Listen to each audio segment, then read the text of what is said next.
Bismillahirrahmanirrahim.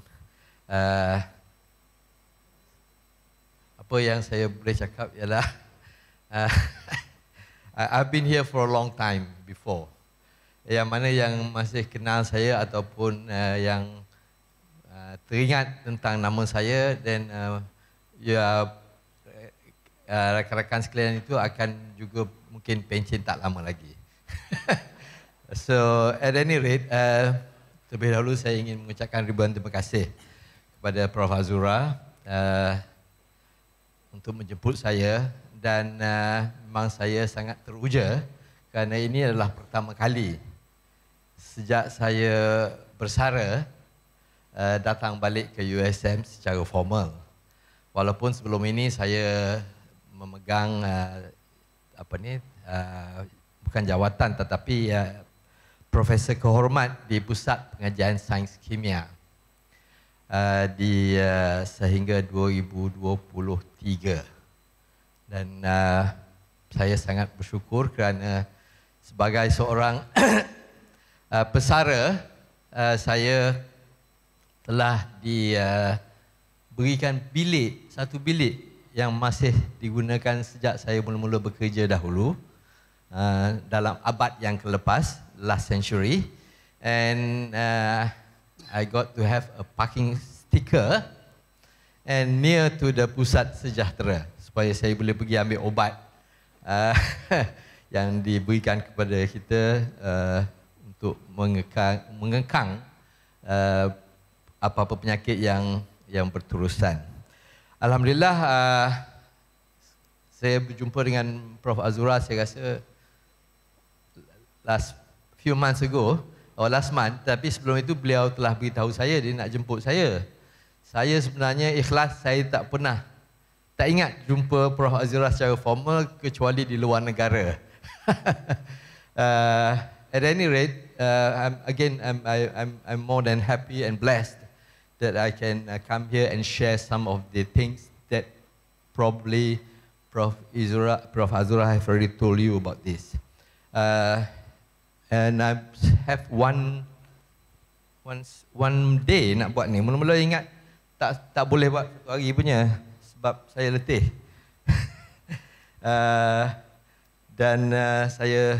Tapi after a few thoughts, I think I can try to do it. Anyway, perbincangan dan perbentangan dan juga penjelasan yang saya akan bawa pada hari ini, maaf, dalam dua bahasa, dan saya harap dapat memanfaatkan rakan-rakan sekalian. Dan ini juga daripada perspektif seorang yang mungkin terlalu lama di USM dan mungkin telah diberi rahmat oleh Allah SWT untuk melalui banyak liku-liku dan juga perjalanan di USM dan juga di luar. Dan tanpa memberi satu CV yang panjang, saya hanya memberikan di sini apa-apa jawatan yang saya pernah pegang di USM. Sebab kalau ada antara anda yang tengok saya punya email, dalam Gmail saya kena tulis semua ni. Dulu saya tak faham kenapa orang buat macam ni. Sebab saya sekarang ialah pesara. I don't have any affiliation at all to any organisation. I am by myself. I am an individual and I don't carry anybody's weight here, nor do I am accountable to anybody else. So such is the case, I have to put this down to tell that this is what I have done before, at least at USM and maybe some other places. That one untuk CV lah. Tapi sekiranya saya mula 86 dan saya 19 last century. Just to make things more interesting, I'm now residing most of my time in Denai Alam. I do not know whether you know Denai Alam. It's in Shah Alam, outside of Shah Alam, but nearer to the North-South Highway. Point is that one day I met this character and he was kept looking at me and dia kata, ni Prof, saya ni dulu one of the first graduate of Bachelor of Applied Science Chemistry in Industrial Chemistry. So he's still there and I think dalam setahun dua ataupun tidak dia akan bersara. But another point that I would like to bring to you in the context of SWA akreditasi, not so much of SWA akreditasi, but COPA, PLO dan sebagainya. He was supposed to do chemical engineering. Tapi pada masa itu, Prof. Jamjan, Dekan dan Prof. Jamil Ismail pergi cari new students because this is a new program at that time. Started 4 years before that, or rather 3 years, to do industrial chemistry, a B applied science. Dia kata, tak apalah sebab dia tak pernah datang Penang, so he came here because at that time the engineering program started in Ipoh. Long story. Anyway, he was very happy. He graduated as a Bachelor of Applied Science in Industrial Chemistry. For the last, I don't know, maybe 15 or 20 years, dia bekerja sebagai pakar IT and working to do water purification and develop systems for the local authority punya water systems. Bila nak cuci, bila sebagainya. So my point is that you have to know about all this PLO and all these things, but you have to bear in mind that you can only do so much to plan. You can only so much to tell people what they need to have. Tetapi akhirnya, apa yang mereka cari kerja ke, apa jenis kerja yang mereka lakukan adalah lebih kepada pengalaman dan suasana keadaan di dalam universiti buat mulanya. Kemudian bila dia keluar, dia akan fikir kemudian. But my point is that when I was at the corporate office, our strategy was to create an environment at the campus so that the student can learn. Learn secara intrinsic, learn secara physical dan sebagainya. So this is among the things that, you can plan so much, PLO dan sebagainya, CLO lah. Tapi hakikatnya mesti benda itu true to yourself. Secondly, saya juga, I don't know ada lagi tak ada sekarang. I'm an inorganic chemist. Material chemistry, to be specific. But the point is that I appreciate you all as a lecturer. You know that lecturers, there's no college tau. There's no training place where you can say you want to become a lecturer. So you go to this place and you become a professor. Eventually. Tak ada tempat. Yang lain semua ada. You nak jadi doktor, ada degree dia. You nak jadi chemistry, ada. So in many cases, saya dahulu apabila memperkenalkan diri kepada orang, saya memperkenalkan sebagai seorang ahli kimia. I'm a chemist. But I teach at USM. Sebagainya. So, perkara ini penting untuk kita sendiri memperakukan apakah kita punya kepakaran itu. Sebelum kita boleh memberi mengajar orang dan sebagainya. So these are a few things that I need to highlight. So you will be quite surprised today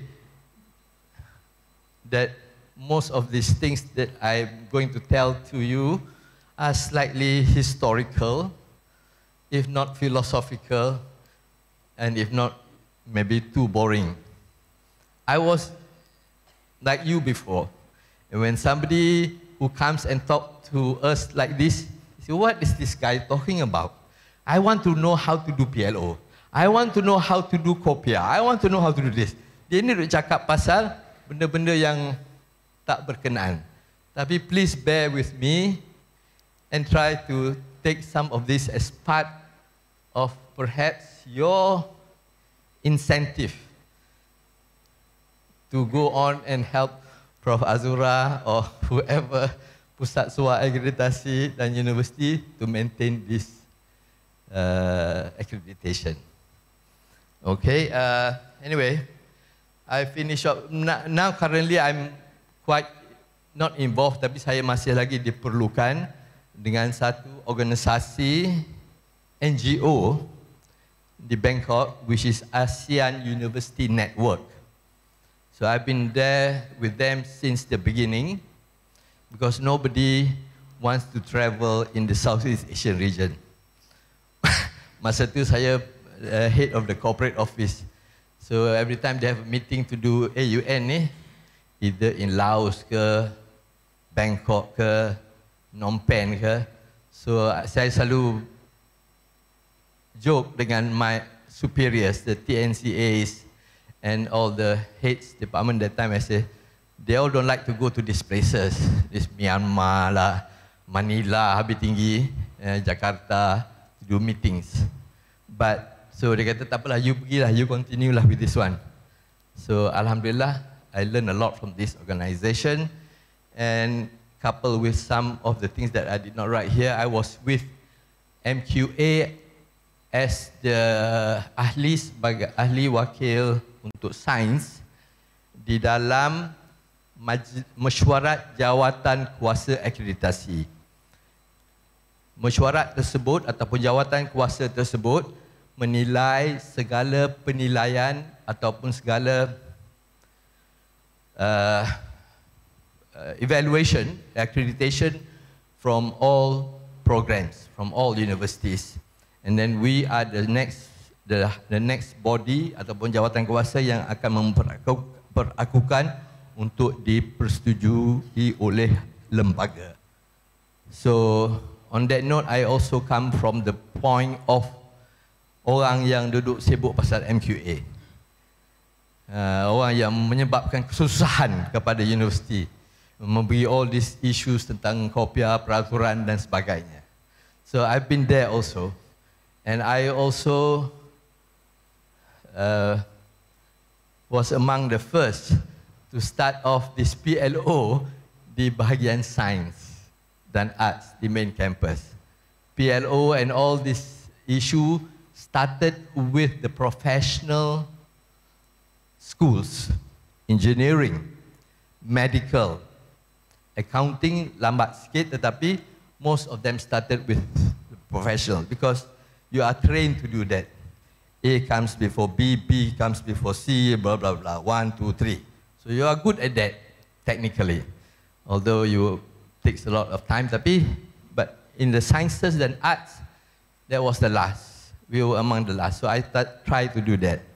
Tapi, dan Alhamdulillah, semuanya berlaku dengan baik dan saya sebenarnya tidak langsung ada kaitan dalam isu-isu suat akreditasi USM dan sebagainya sebab at that time I was already on the way out with Sarah.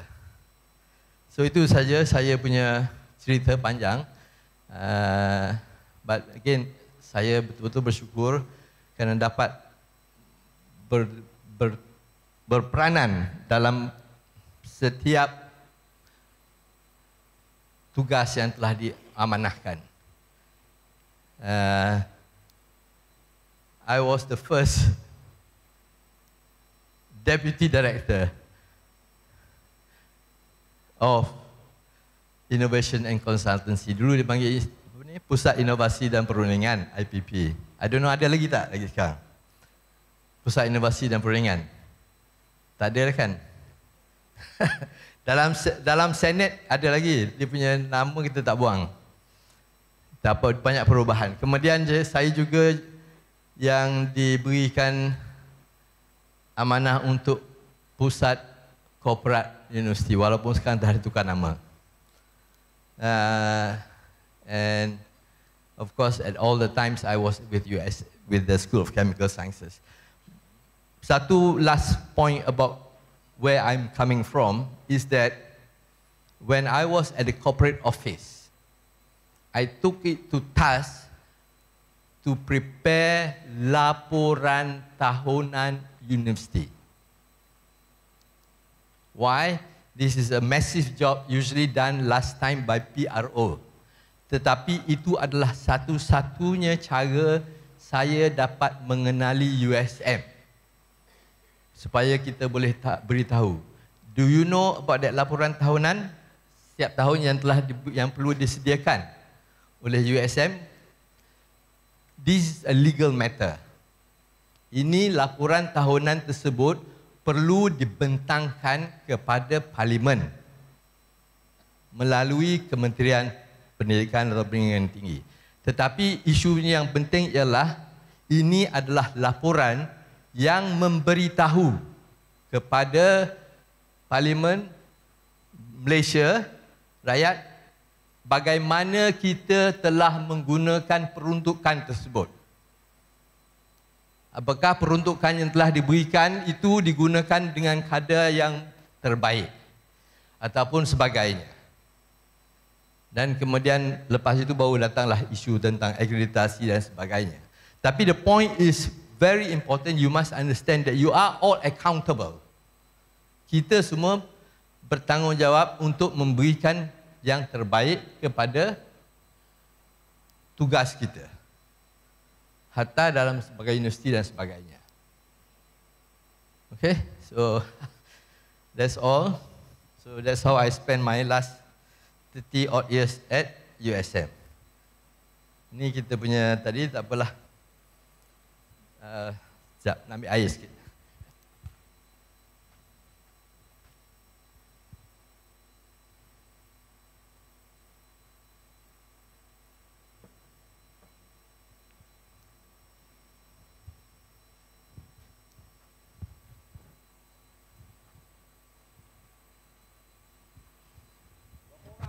Di sini yang pernah jumpa dengan saya ataupun kenal saya sebelum, ya, Zul belakang tu saya tahu. Dan sebagainya. Terima kasih. Okey. Ini kebetulan tadi pun terlambat sikit tadi sembang dengan kawan-kawan lama sebelum masuk tadi. Isunya ialah tentang purpose. Over these years, I find this is very, very important. Kalau tidak, kita terumbang-ambing. And I start talking to this when I was at the Pusat Pengajian Sains Kimia. Bukan kejuruteraan tau, kimia, pure chemistry. Anyway, I always ask, kadang-kadang lah, 2-3 bulan sekali buat bukan perbincangan tapi bersembang dengan rakan-rakan yang pentadbiran di pusat pengajian. What's your purpose every day? Saya tak boleh terfikir that seseorang itu bangun pagi ini, hari ini saya nak pukul siapa? Hari ini saya nak fitnah siapa? Nobody, I think. Kita bangun hari-hari kita fikir nak buat benda yang terbaik. Agar kita boleh balik ke rumah, tak fikir dah pasal benda tu. Ataupun fikir supaya kita lebih boleh dapat membuat penambahbaikan. I really do not think that anybody will wake up in the morning as today I'm going to smash this stupid din. I'm going to go and make his life hard. Or I'm going to make sure that he do all his homework sebagainya. Tak ada. So dengan itu seharusnya kita menggunakan sifat naluri ini untuk membuat kebaikan setiap hari. Dan itu juga adalah salah satu daripada cara saya memberitahu pelajar-pelajar. Saya mengajar lebih kurang 2 kursus, tapi saya mengajar semua kursus dalam bidang tak organik.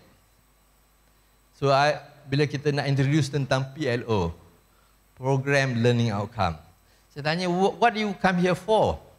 Why do you attend this class this morning at 9 o'clock? You must have a purpose.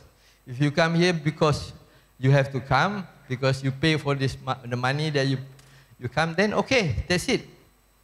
That's what your purpose is. So daripada itu, saya cuba bangunkan konsep PLO itu kepada mereka. Dan ini saya kira walaupun ramai yang tak suka istilah PLO itu, I think if you really internalize it, it is actually for everybody. What do you want to do today? I mean, that's why I ask you the purpose. Sorry, that one ahead sikit, tapi tak apa. Why purpose of the university first? Sorry, before we go there, I was talking to this about the purpose of university. Apa purpose university ni? Kenapa universiti ini ditubuhkan? Atau USM atau mana-mana universiti? Okay, can we get some answers please?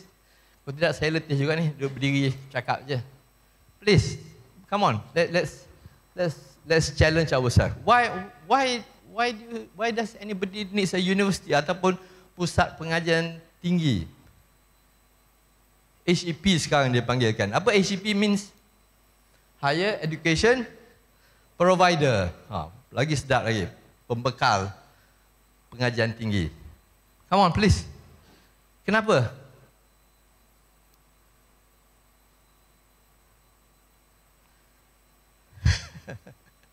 Rasa macam 20 tahun lepas mengajar inorganic chemistry level 2, tak ada orang nak jawab apa. Dia keluar je bilik, kuak banyak macam-macam pisang. Dalam bilik ni senyap je semua. Bila dah habis kelas, okey, siap.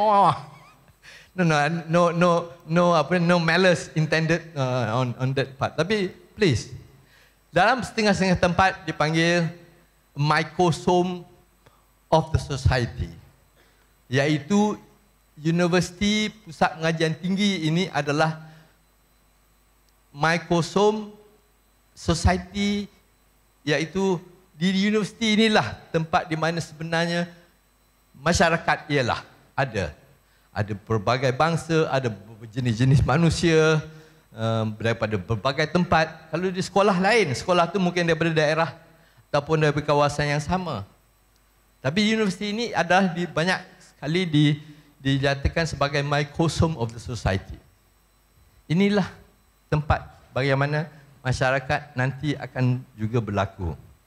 So in many places they use the university sebagai indication tentang apa yang akan berlaku nanti.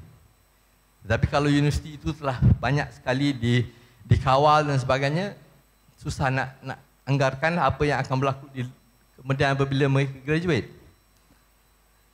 But this is one of the concept. Ada juga di Malaysia terutamanya dan di negara-negara yang kita katakan sebagai membangun, ianya digunakan sebagai social engineering. Hatta di negara-negara seperti Singapura sekalipun, di negara-negara sosialis, it's a social engineering. Di Malaysia, untuk maklumat kita bersama, semua universiti kecuali Universiti Melaya, even Universiti Melaya was originally from Kuala Lumpur, then moved to Singapore, then come back to Kuala Lumpur. They had a good conference, I think, over the last 2 months. If you read the normal media, they had a very good conference. Cuba mempereratkan balik, cuba memperkenalkan balik. Sebenarnya Universiti Melaya ini adalah asalnya keluar Universiti Singapura, keluar Universiti Melaya yang di Kuala Lumpur. But back to the point of social engineering. Di Malaysia terutamanya, semua universiti-universiti yang ditubuhkan selepas Universiti Melaya adalah social engineering dan economic engineering. Universiti Kebangsaan Malaysia, National University, telah ditubuhkan di mana tempat dia? Hutan, Bangi. If you have any relatives ke kawan-kawan yang pernah tengok, cuba tengok Bangi dalam tahun 80-an. Hutan. So, you buka universiti, basic economics. Bila buka universiti, kena buka rumah untuk student, rumah untuk mesyarah, rumah untuk pekerja sebagainya. Jual kedai buku, kedai baju, sebagainya. basic economics 101. Right? So, now you go and look at what Bangi is. Ada bandar baru Bangi, ada macam-macam sekarang. Begitu juga, USM is slightly different because it was in the north. So, they call it USM dulu. Siapa tahu asal nama USM? Universiti Pulau Pinang, UPP. Saya pun tak tahu, tapi bila balik tu ada kabinet yang dia bagi dalam bilik pensyarah tu UPP, ingatkan unit pembelajaran dan pendidikan. Rupanya Universiti Pulau Pinang. Okay. Then they open the medical faculty di mana? Di Kubang Krian.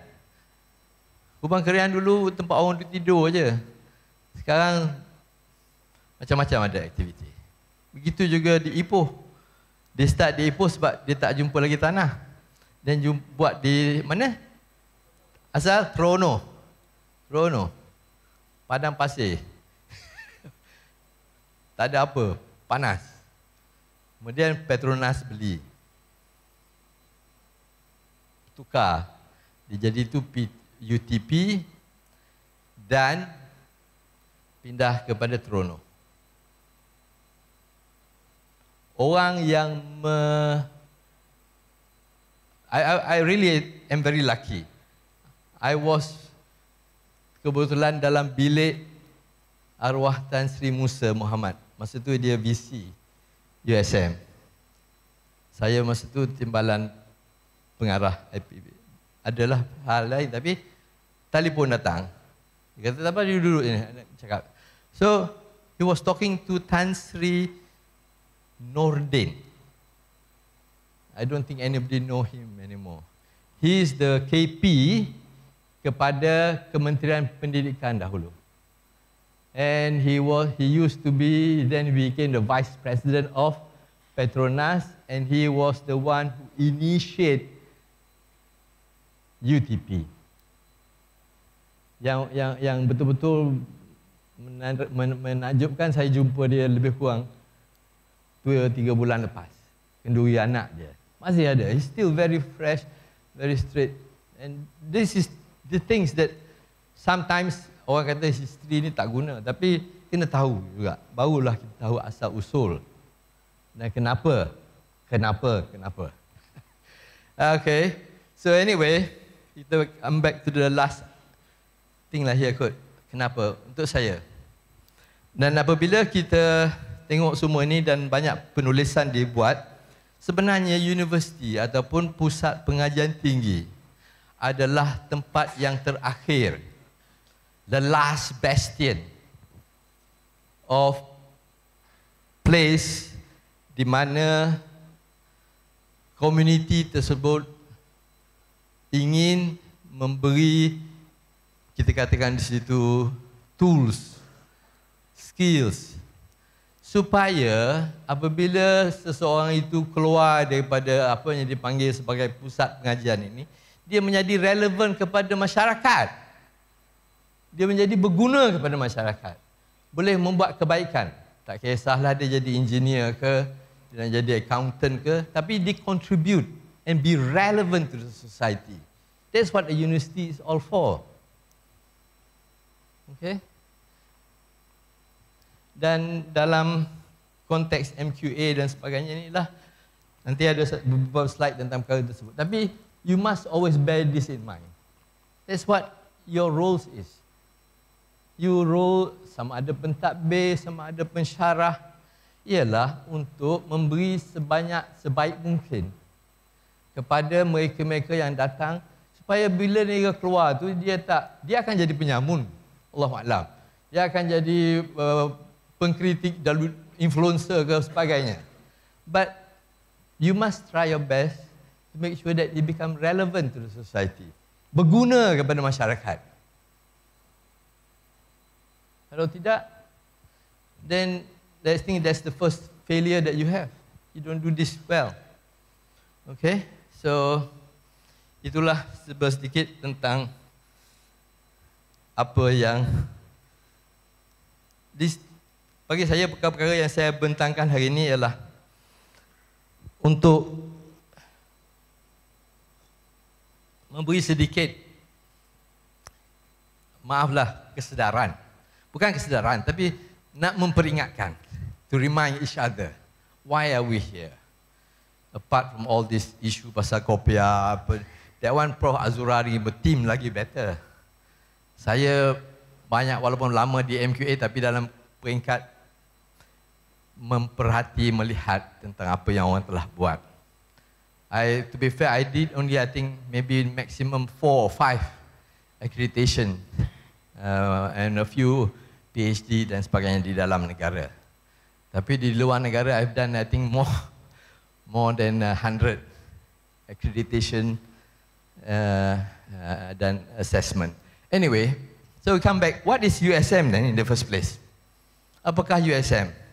Dahulunya kita sentiasa menggunakan istilah we lead. Do we still use that now?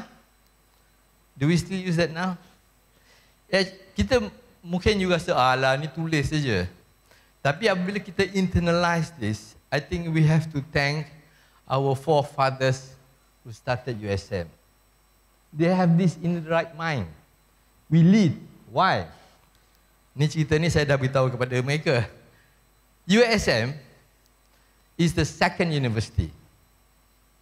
Most of the faculty members that came to USM at that time, walaupun di CMAC, not CMAC apa ni? Yang dekat Grogo tu, apa dia panggil? Yang depan Shell tu. Wrexham, thank you, yes. Started there. Anyway, most of the faculty members came from UM, of course, because they were the only university at that time, and from fresh graduates and so forth. And you have this term, I do not know how they come up with this term. Tetapi sebenarnya, dalam banyak-banyak perkara, memang mereka, walaupun secara sedar atau tak sedar, memperingati atau mengingat tentang isu we lead. Kita, USM, ditubuhkan dalam bentuk apa dia? Pusat pengajian. Ada setengah-setengah universiti sekarang dia nak tiru, dia panggil school. Oh, sekolah lah dia kata. Sekolah ni, sekolah tu. Tak apa, insya-Allah, itu cara masing-masing. Tapi kita panggil pusat pengajian ataupun school system. UM ialah faculty system. Apa beza dia? Does anybody have ever thought about this? What's the difference between faculty system and school system?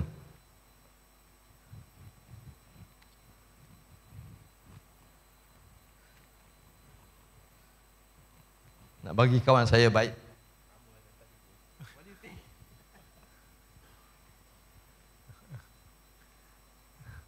Pusat pengajian, school. Ya, pusat pengajian, kalau di pusat pengajian yang sains, we are allowed to take papers from the arts stream as well, whereas faculty is just for that particular. Yeah, right. But kalau in the plain form, is that faculty system ni very top down. Senate, Dean, Broom. Itu aja. School system, dia flat. Can you imagine when I was the pengerusi of science, pengajian sains di kementerian dahulu atau di antara universiti IPTA, apabila kita pergi mesyuarat dekan-dekan sains, USM ada 4 datang. Fakulti lain, seorang aja. So we always get our things done accordingly. Kita ada School of Physics, satu din. Pusat pengajian sains kimia, satu din. Pusat pengajian biologi, satu din. Pusat pengajian matematik, satu din. So we got many deans. The flatness is good in a sense if you use it properly. Tetapi dalam banyak konteks juga, ia banyak merugikan sebab banyak kereta kena bagi. Dekan, semua dekan nak kereta kan. But the school system, like, terlupa nama you. Dia kata, school system is where you can do double major easier. Kalau faculty system, in the faculty of science, you paling tinggi boleh ambil banyak daripada biology ke matematik ke sebagainya. If you want to do minor in business, it's a little bit more difficult. Walaupun kita dulu tak panggil minor, you want to do double major pun senang. Sekarang baru nak cakap pasal double major. As long as you collect enough credit from that school, your school, then university kata okay, the major, the common courses, okay, buat double major. Tak payah dah sibuk-sibuk nak cari apa ni, susah. So in the faculty system, there is also some good things. They'll be more focused, more economical. Tapi this come back to the point of we lead. Kita juga dalam 80-an, awal 80-an telah ada pusat inovasi dan perundingan. Sekarang macam-macam dah ada, Dream lah, Scheme lah, Scam lah, sebagainya. Just to do innovation. You know where was our first technology park at USM? Bangunan farmasi itu. Is it still bangunan farmasi? Di hadapan, bahagian depan tu. Belongs to Pusat Inovasi dan Perundingan. Di bawah itu, on the ground floor, masa itu Prof. Ratna Lingam, physicist daripada USM, daripada Oxford. He's still around. I met him recently. Kita dah buat perjanjian dengan Intel, dengan HP. Dia nak buat research kat bawah tu. Okay? Dia boleh sewa. No fancy, tak payah buat MOU apa. Cuma di situ kita belajar bagaimana nak buat research supaya is not going to be in the open publication. Kita buat perjanjian dengan Intel, dengan HP masa tu.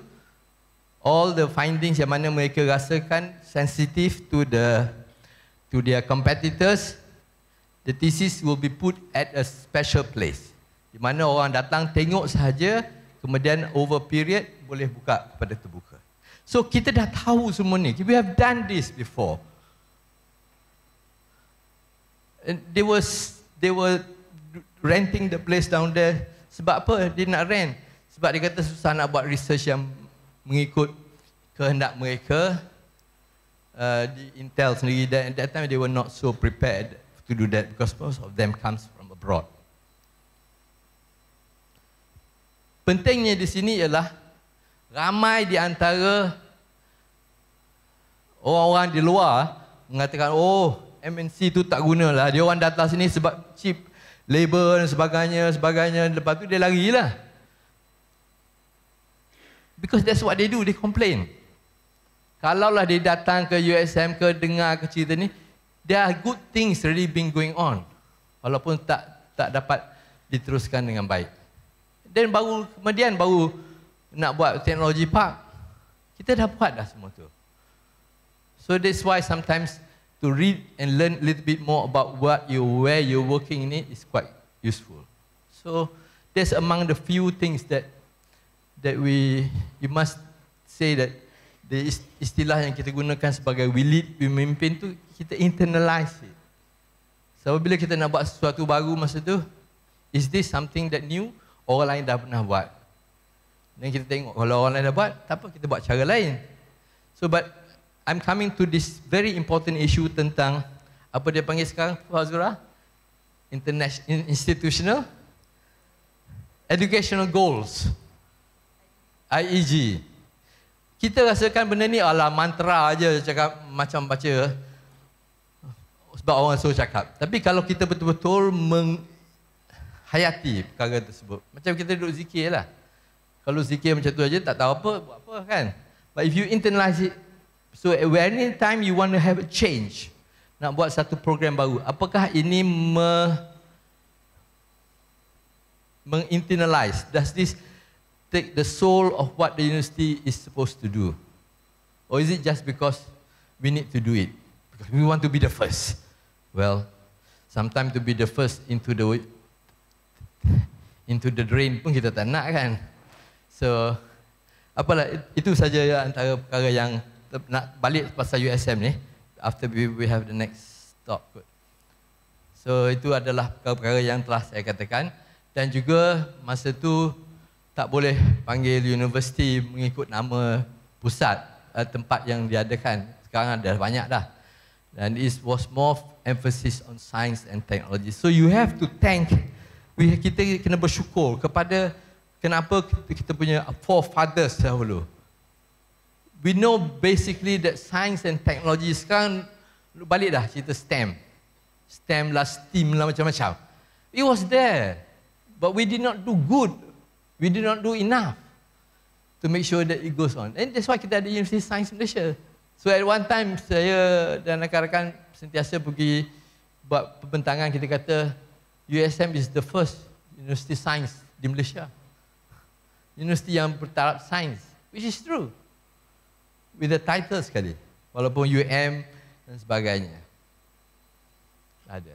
Tapi it was there really long time ago, teknologi. Dan di sana pun saya dah beritahu kat rakan-rakan itu, we don't have Faculty of Engineering last time, or School of Engineering awal.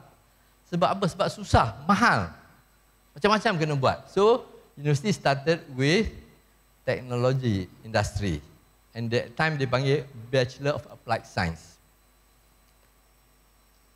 So, bila saya baca satu cerita yang ditulis oleh the old TNCs, late KJ Ratnam, Shahrom dan sebagainya, arwah Shahrom, dia mengatakan teknologi industri pada waktu itu dan sekarang masih berguna ialah sekumpulan graduan yang boleh memperdekatkan to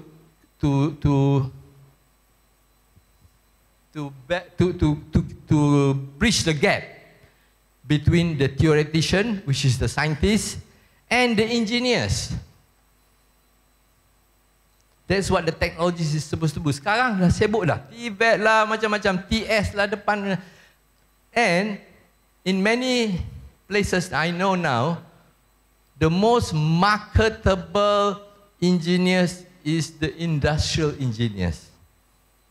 Industrial engineers yang lebih kurang, kalau you tengok dia punya curriculum, you tengok dia punya konsep, pendekatan dia, almost like what our forefathers were talking about technologies last time. If we want some people who are quite good academically, tapi tak nak buat engineering, dia tak nak buat basic science, dia nak buat something yang boleh guna tangan, boleh guna skills dan sebagainya. So technologies, these are the people who can transfer the knowledge of a theoretician and the strictness of the engineering punya guidelines into get it done. Dan sekarang dia panggil macam-macam dah, project manager lah, apalah sebagainya. That's what they do, is to translate and make sure that things work between the theoretical part and the engineering part. Okay? So that's what the lead we lead to, dan kita memimpin tu mungkin tidak dibuat secara conscious, tetapi memang perkara-perkara ini. Dan dulu ada misi dan sebagainya. Against this misi dan vision ni, memang masa saya pun saya kata apa guna ni, cakap je kan, just brainstorming dapat ni. Tapi sebenarnya kalau kita internalize, dan sekarang kita ada pula ni yang Apex yang dapat commendation kan, which is good. Now try to use this. I mean, it's not your right to say, oh this is not wrong, this is wrong. Kita tak ajak, kita pun nak bincang benda ni, apa ni, bincang sama-sama dia je. But fine. But what is your role? Your role is to make sure that you use this thing. So ada, I stop with this lah. You should see this interview.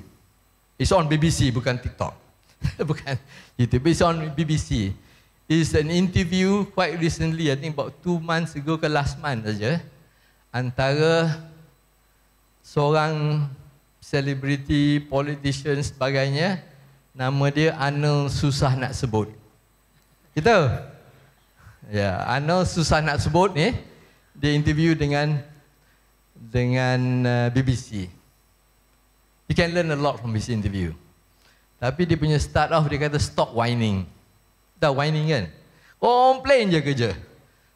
Stop whining. Do what you can.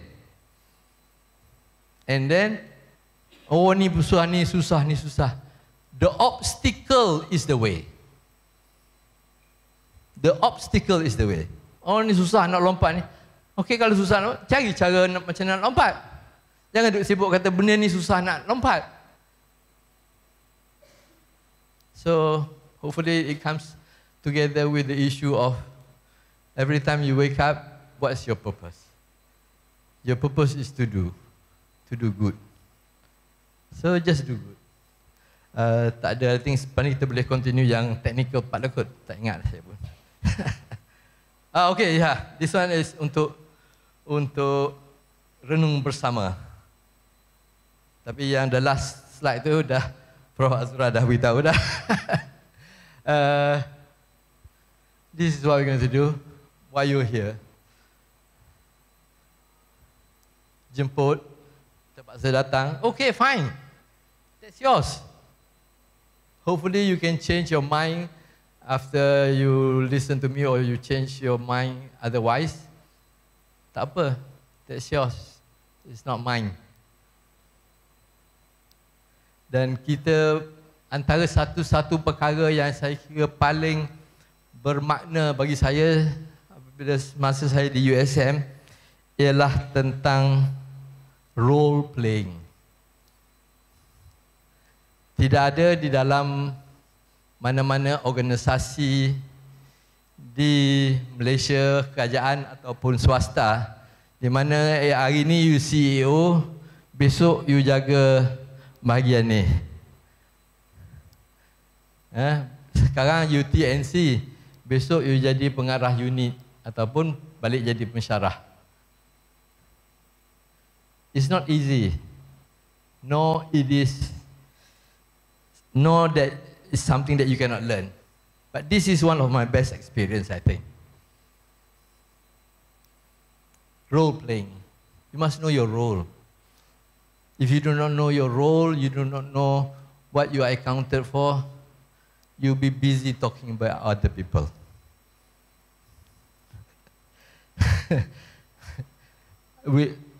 we have a last story lah sini, tapi tak apalah, this one you boleh baca sendiri.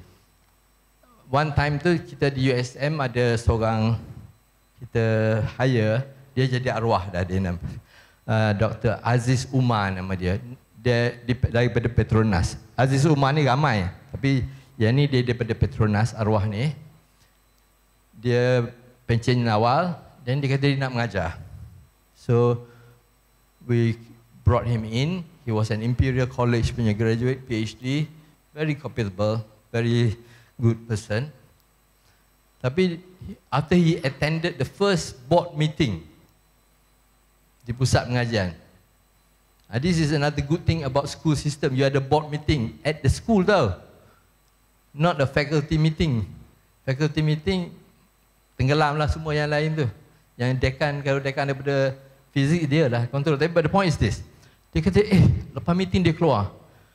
Dia kata, you tahu kenapa orang duk marah kat dekannya, you ni. Dia marah kat you je. Komplain macam-macam kat dekan.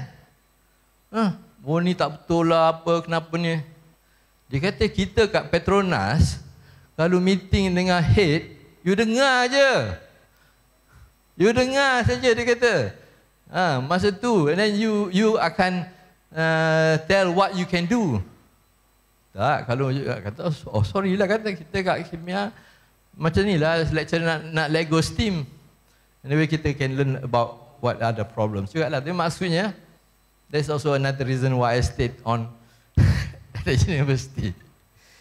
It's that kind of freedom, it's that kind of thinking, thought process that you can do. You may come up and say, now, oh susah sekarang akta tu lah, akta ni rubbish. Stop whining. Do what you can do. Jangan duk cakap pasal apa yang tak boleh buat.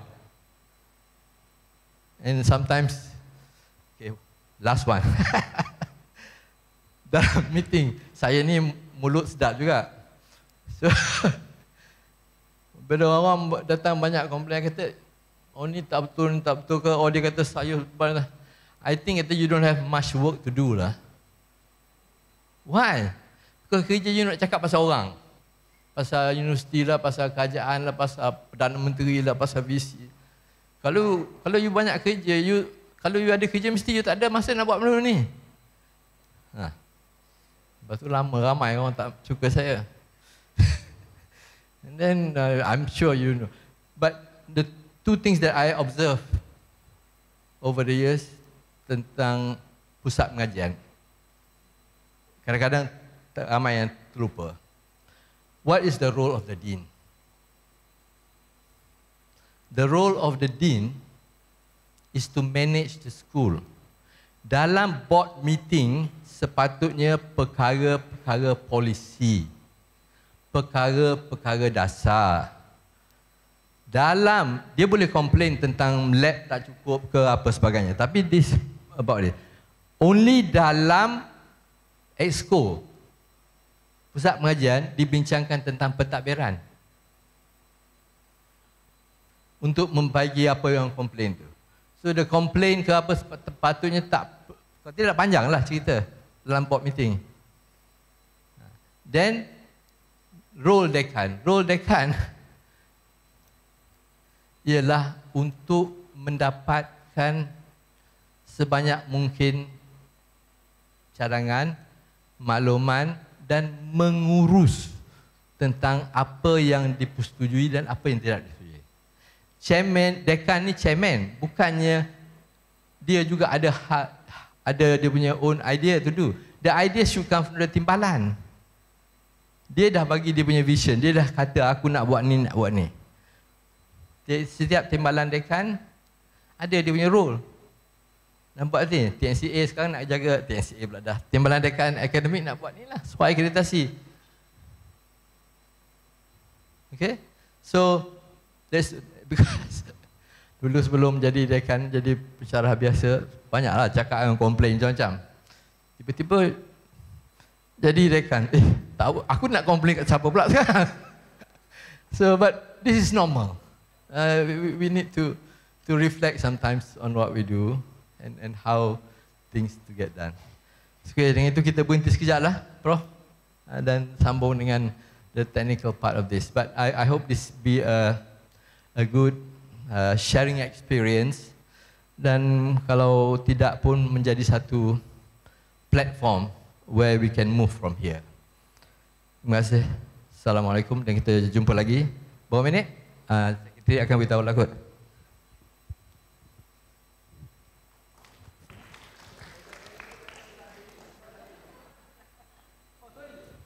This is the one.